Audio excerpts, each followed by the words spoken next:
Welcome to Energy Talks, a regular podcast series with expert discussions on power system testing, data management, cybersecurity, and important trends in the power industry.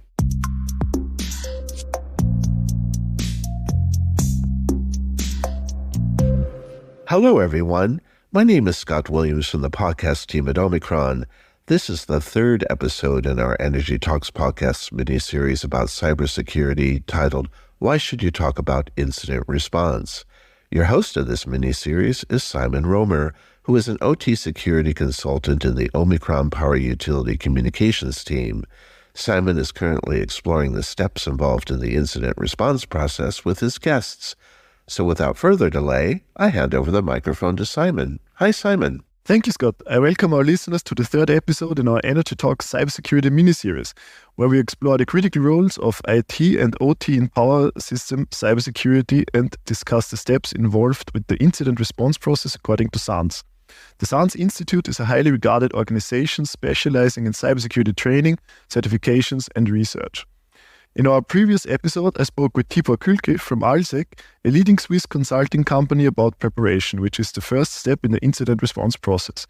In this episode, I speak with Johann Stockinger, a former colleague of mine from the Deutsche Telekom Security Operations Center, and John is also leading both the threat hunting and the digital forensics and incident response team respectively. Today we are talking about identification, which is the second step in the incident response process. So without further delay, I welcome Johnny to talk with me about the importance of identification in the incident response process. Thank you, Son. Happy to be here. So without further ado, let's head right in. What is identification exactly, and what is the difference to detection that is also sometimes mentioned? So depending on who you ask, they're essentially the same. Some people might differentiate, but honestly, for the most part, whether you call it identification or detection, those people will consider it pretty much the same thing. If you want to make a distinction, I'd probably call detection as, let's say detection is looking for anomalies. You're not yet sure what you found. You found something anomalous. You're looking at it. You're still analyzing it, but it's something that you found, right? Might be malicious, might be benign, but it's something that you've detected. And identification to me is then saying, hey, all right, I found something. I've looked at it, and this is malicious, or at least this is suspicious enough to warrant a response. It's not benign, it's not a false positive. So if you'd like to make this distinction, I'd go with that way. But honestly, if you could just call both of them detection or identification, and most people will know what you're talking about. So what is the thing that we are detecting here, or what is the medium that we are identifying in? So is there something special in OT, or how is it going on in IT? What is the difference, and what kind of medium are we talking about? Yeah, so what you're looking for is essentially behavior that is not normal. Behavior that in some shape or form could be attributed to an attacker. Now, as for the medium, I mean, it depends on how you look at it. Essentially, you're all looking at some hardware running some software that does something.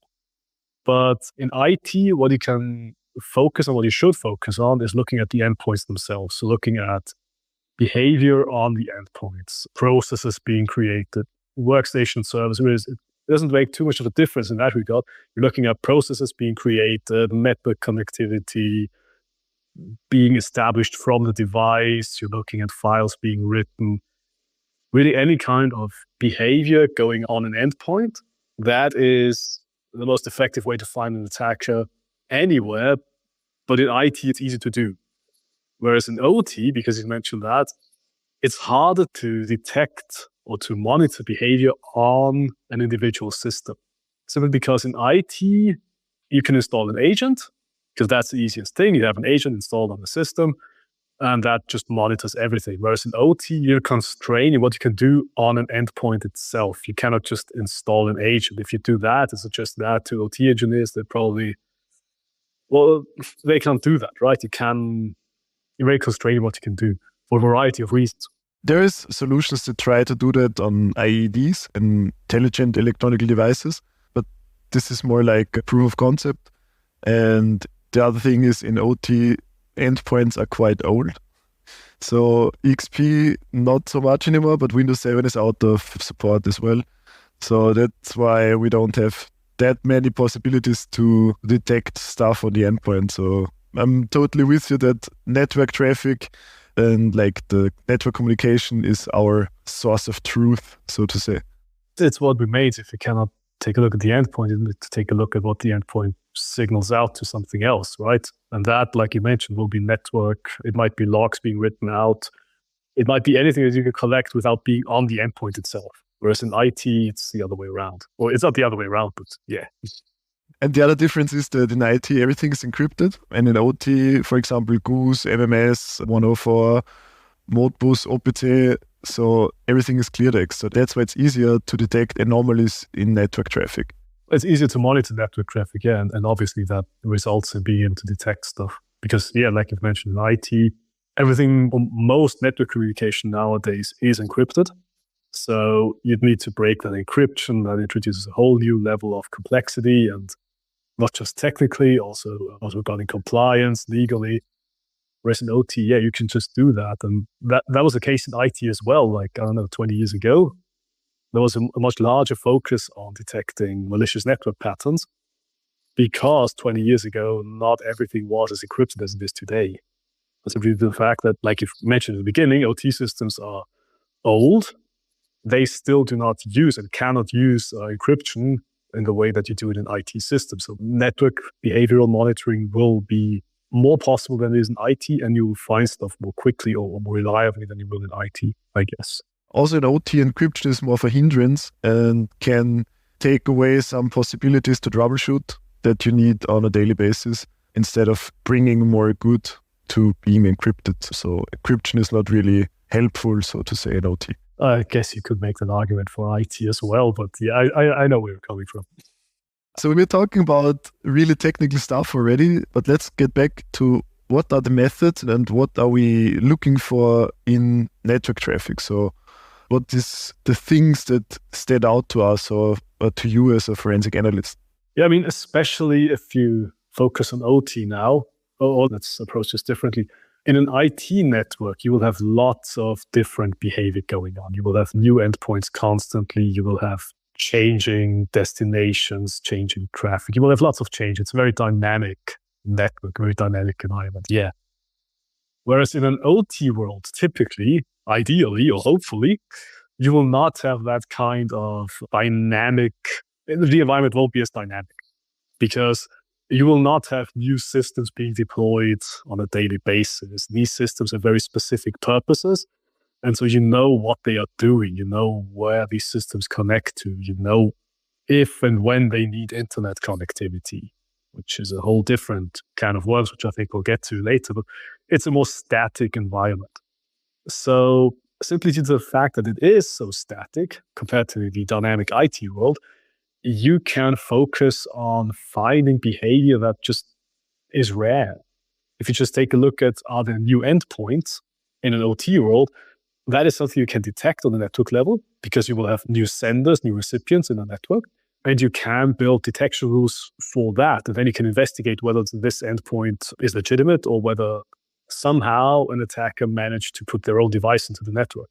You cannot do that in your typical IT network, because new notebooks are deployed in such a regular occurrence, especially if you take a look at, let's say, modern setups with containers. You will have new speakers in that network within minutes, and you cannot detect based on that, but you can in OT. And that, I mean, that's just one example, but that is how you detect threats in OT. Due to the nature that it's so static, you can build a certain baseline and the ground truth much more efficiently and reliably than you can in IT. And anything violating that ground truth, that is something to take a look at. Not necessarily that it's malicious, but it's something to explore. So basically what you're saying is that in OT environments, you are supposed to know the system, especially in electronical engineering or in the energy world where we are coming from. With 61850, the whole substation is defined in a project file, and everything that is not in this project file, or everything that is besides the expected behavior, is supposed to be investigated. Is that what you're saying? Yeah, essentially, it's worth taking a look at, because either you've somehow forgot to document something, like it can happen, but typically in such an environment, you should be aware of all the assets, all the endpoints, of everything going on. And if there's something that you are not aware of, yeah, you should probably take a look at that, if only to update your documentation. Asset inventory is a really big pain point for not only IT, but also OT. And I think everybody has had their fair share of headaches with asset inventory. Yeah, I mean, if you've ever heard me talk anywhere, one of the main points that I always stress is that you need to be aware of what you're actually defending. Otherwise, you cannot defend it. Yeah. So, yeah. So with that said, it sounds quite straightforward or quite easy, to be honest. Just detect something that deviates from the baseline or deviates from a known good or from a status quo. Is there things that attackers can do to be undetected, or can they evade detection? Or so how do attackers distinguish themselves from script kiddies or from a student that tries something out to being more sophisticated? So you mean the level of sophistication that adversaries may have? I mean, it differs, right? You will have all kinds of adversaries, especially nowadays. Let's take a step to the IT world again. One of the most common and feared threats are ransomware groups nowadays, right? And the level of sophistication differs substantially between attackers simply due to the fact that we have ransomware as a service nowadays. So you have adversaries that just buy tools, buy the ransomware, buy various access to platforms, and they themselves don't need the skills that you would if you do not have access to these ransomware as a service kind of platforms. In an OT world, due to the fact that it's not IT, many of these, say, unsophisticated or less sophisticated attackers, they will be brought to their limits, simply because it's not IT, simply because it's not your regular network, and because the less sophisticated an adversary is, the more reliant they are on having sort of a playbook for their attack. And that playbook will probably be focused on what they commonly encounter. So your standard Windows-based IT domain, right? And actually, I've even had clients, because they were so small, like they've only had like 2 or 3 servers and a couple of workstations. They did not have a Windows IT domain. They had a standard Windows IT network, and they did not have a good security posture at all. Like RDP was exposed to the internet. That's how the attackers got in. But the attackers never managed to actually do anything because there was no domain. They couldn't move laterally because their playbook, I guess, didn't specify what to do if you do not find a Windows domain. And this is a very simple and basic example, but it translates over very well to OT. You will not have your standard Windows-based IT domain. And so many attackers, without the skill set to adapt, they might not know what to do at that point. But this is also the ones that get detected easily, I guess. Yeah, because they just follow their standard playbook. They will make noise.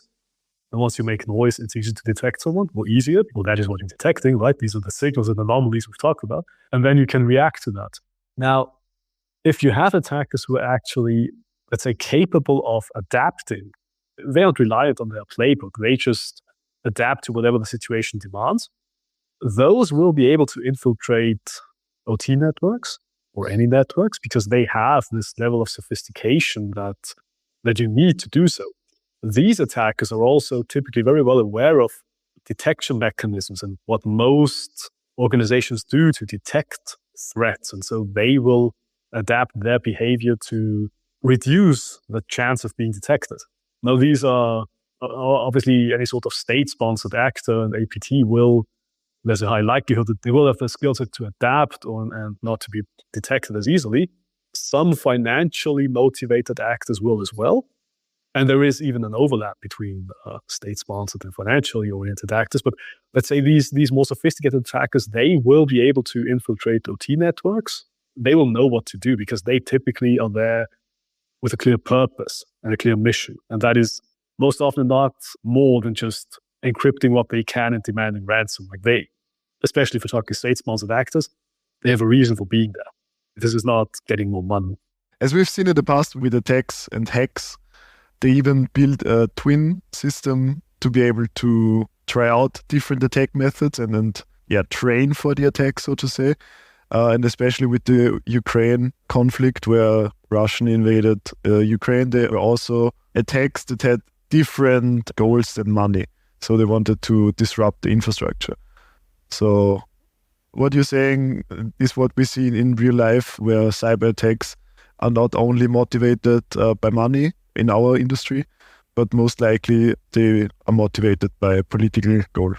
this does also mean that the attackers are aware of the tools and they're capable of using the tools that normal engineers use, which also makes it very difficult to detect them because they can evade detection techniques. So what are you guys in the SOC doing in such cases? So is there some extra measurements or is there some extra activities that you are doing? Yeah, I mean, neither side, at least to my knowledge, has magic at their disposal. So neither the attackers, regardless of how sophisticated they are, nor the defenders, regardless of how sophisticated they are, like we're all bound to some constraints that the technologies give us, right? This is just real life. And any attacker, regardless of what their goals are and what level of sophistication they have, there are some things that they need to do. They need to move laterally. They need to escalate their privileges. They need to gain access to the infrastructure to begin with. Like these basic steps of an attacker's workflow, they are always the same, regardless of who the attacker is and what their goals are. And you will never be able as a defender to detect every single attack pattern on every single vector that may exist. You'll never be able to cover all of that. Not realistically, not feasibly. So what we do, or in general, what you should be doing is focus on these TTPs, so tactics, techniques, and procedures that attackers use that are just essential to any kind of attacker's kill chain, if you want to use that phrase. Let's take lateral movement. Every attacker will need to move laterally. So if you focus on detecting signs of lateral movement and disregard, let's say, more exotic signs of, on-system manipulation and how exactly they manage to exploit their privileges on a system, but rather, as I said, focus on lateral movement, focus on these basic patterns that they need to follow, then you have a higher chance of detecting them. Not just these sophisticated attackers, but all attackers. For our listeners, lateral movement is when you go from one device to the next device, but on the same network level. So, for example, from workstation A to workstation B, and you need to do that because workstation B has all the SCADA-controlled software on it, for example. But you're saying that you're going for the basic techniques, but are you doing this regularly or is it an automated process?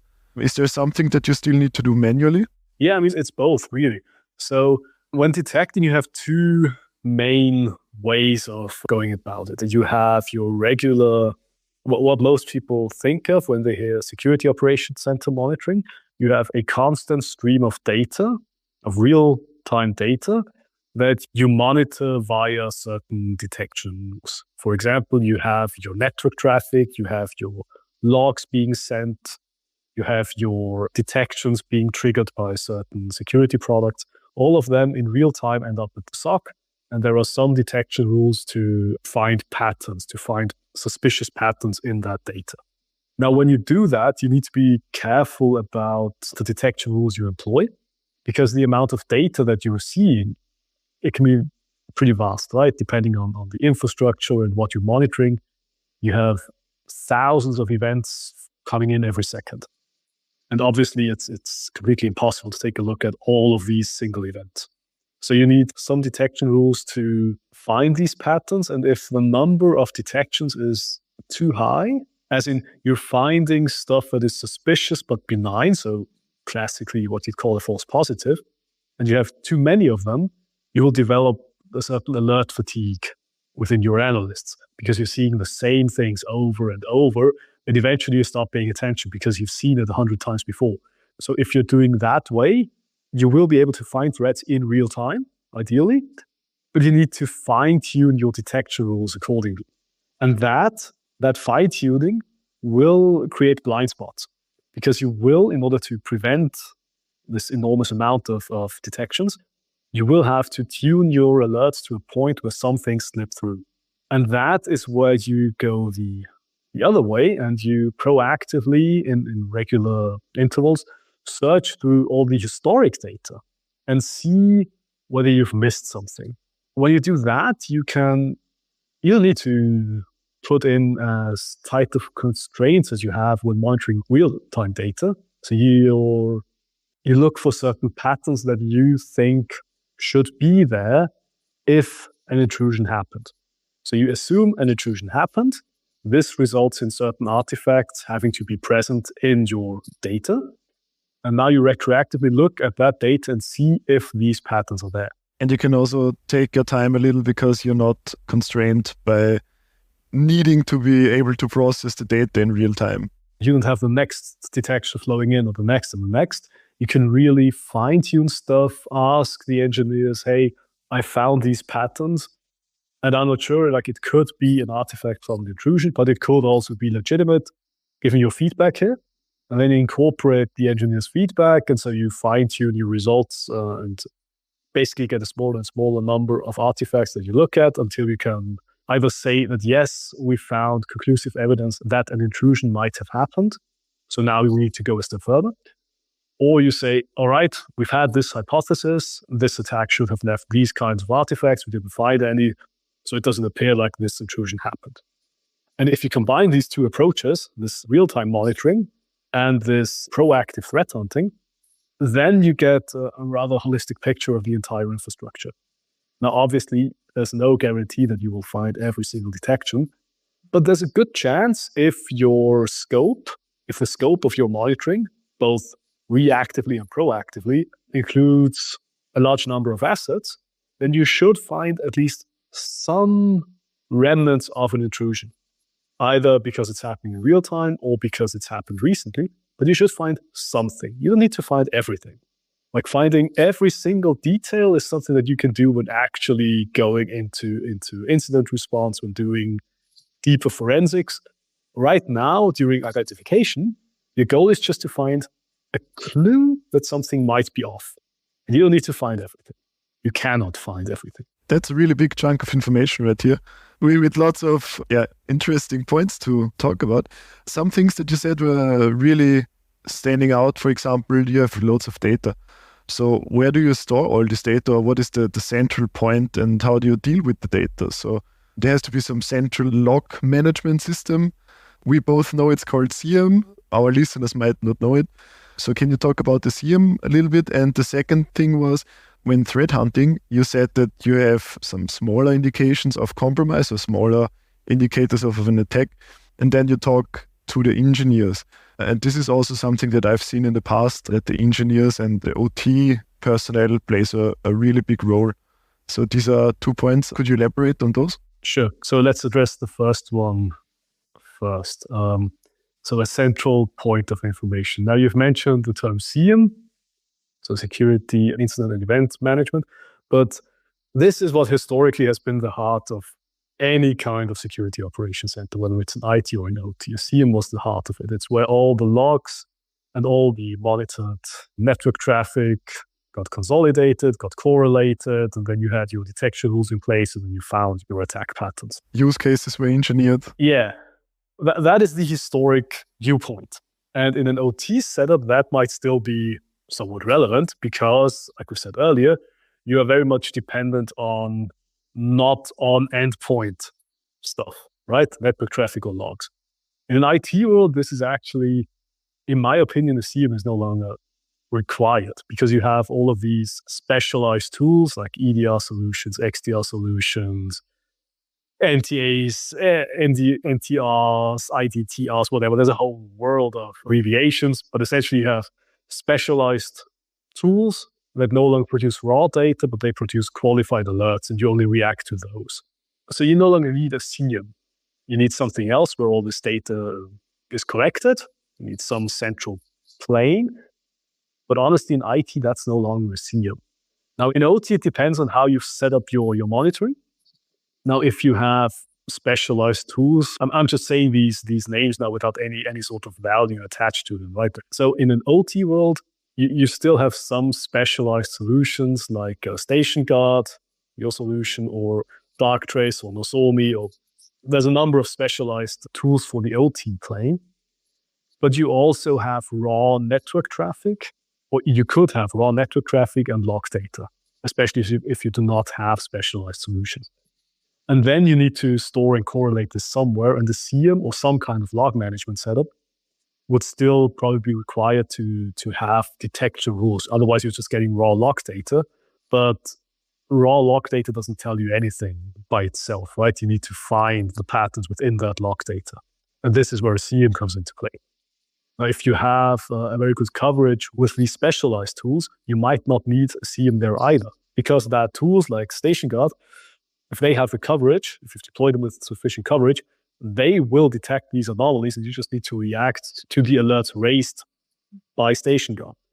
So now you can actually converge your OT monitoring and your IT monitoring, because I'm just assuming most people, if they have an OT environment, they will also have an IT environment. And ideally, you probably want to converge the security and the incident response parts of both, because if the OT is affected, the IT will as well. But we will cover this a bit more in your second point, where we include engineers in incident response. So if you have this converged monitoring, and let's say you don't have a CM, but you have some form of SOAR solution, so security orchestration, automation, and response. Fancy terms, I know, but essentially something where all the alerts come together and where you can have automations to enrich detections, to pull in additional information, pull in more context, and then trigger responsive actions. And you can have all of this converge there and work from there. And you might not need a CM. Of course, if you have log data, if there's some things that you can only detect via log data and you want that, you need that, then you will need some form of CM solution as well. However, this will probably also just raise alerts, right? Detections. And then these also get piped into a SOAR solution if you have a SOC that is built with a modern tool stack. What you also do is you have runbooks, and then there is stated how these alerts are handled. What are the steps to know if it's false positive, true positive, or true negative? Essentially, whether it's something that is benign behavior, expected behavior, whether it's something that you can tune going forward, or whether it's something that you need to take a deeper look at. So this, for your first point, yes, you will have some solution where all of this data converges, comes together, and then you can have a look at all of this together. Because if you just take a look at the solutions independently, let's say you might have a detection in some log data, and you might also have some anomaly in your network data. If you take a look at those independently, you might, in both cases, decide, all right, it's a strange behavior, but honestly, I can find any indicator of maliciousness. But if you take a look at both of them together, you might see a bigger picture. Obviously, the more data you have, the more things come together in your centralized SOAR solution, the more context you can establish about certain alerts, the more correlation you have. That is also the reason why a good asset management or a complete asset management is also important for security operations center, because they check the device type or the manufacturer and so on, and look if the behavior that the SOC has seen is in according to what is expected. So if you don't know what kind of device it is, you can't really do that correlation. Exactly. Or if you say you have data on what is happening on the device and you have login data of certain users, then you could correlate that and you could see that a certain account was used to alter behavior. And if you can then see that this person is an engineer who's actively working with this asset and he's made other benign changes, 5 minutes ago on a different system within the same subnet or substation or whatever you're dealing with, you can build context from that. Whether if this is a user who is barely active at all, or is an emergency user or something, it shouldn't really be used. If you have that information, and this emergency user is currently changing variables somewhere, and this is something that will probably raise alarm bells, right? So the more context you have, the more complete your asset management is, as you've mentioned, the better. Absolutely. It's also about context in the terms of, is there maintenance going on? Is this normal maintenance? Is there like a bigger maintenance window where external contractors are in here? So we can dump it down to context is key. And the more context you have, the better informed your decisions are.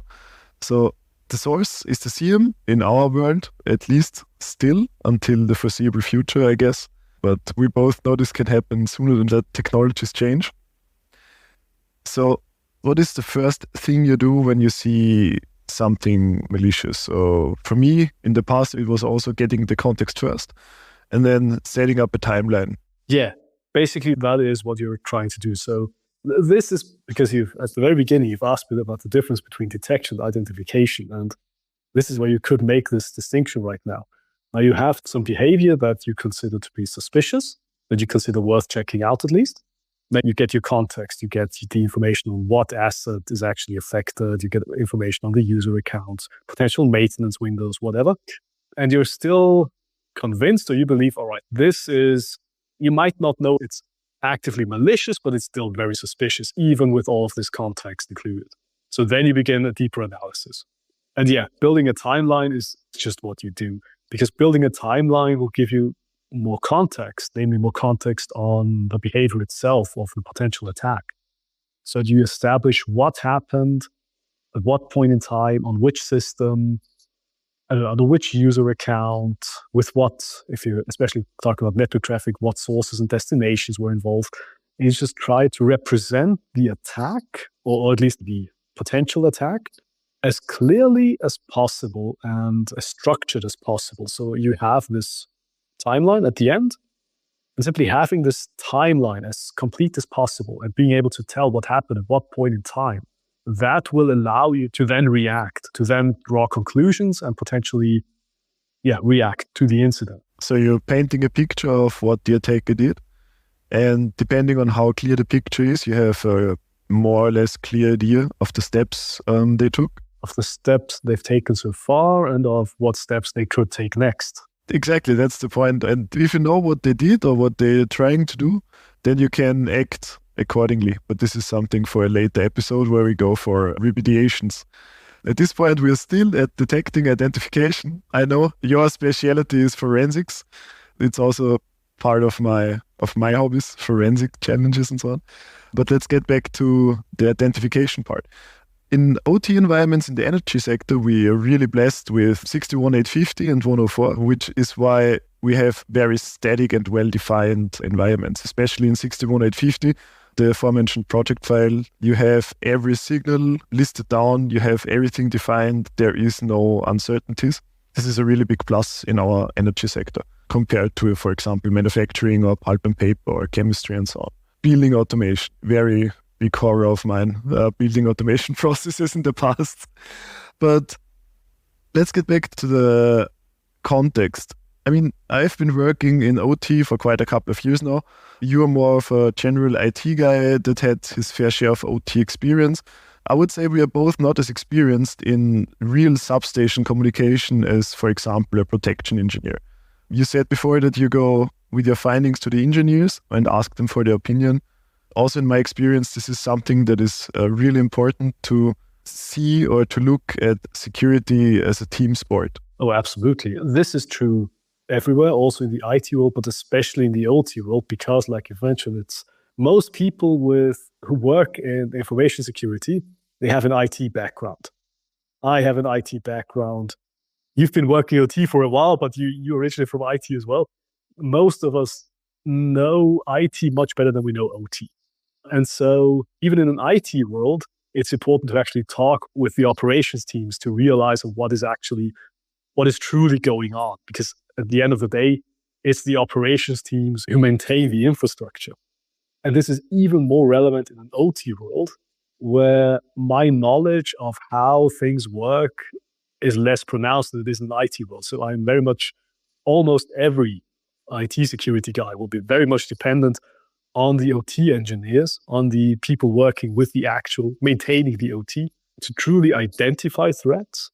And for every step that comes after that, like especially once you get into containment and recovery, you are absolutely dependent on the people to actually implement these things, because I wouldn't know how to do that. Sure, I could probably hack something together, but I wouldn't trust critical infrastructure with that quick hack I've just built somewhere. Like that's, yeah.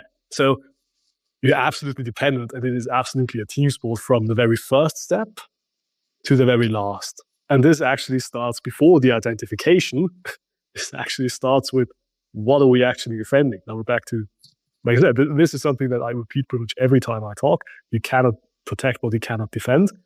And you need, even that is a team sport, because only the people who actually maintain the technology will be able to tell you how it works and what it does.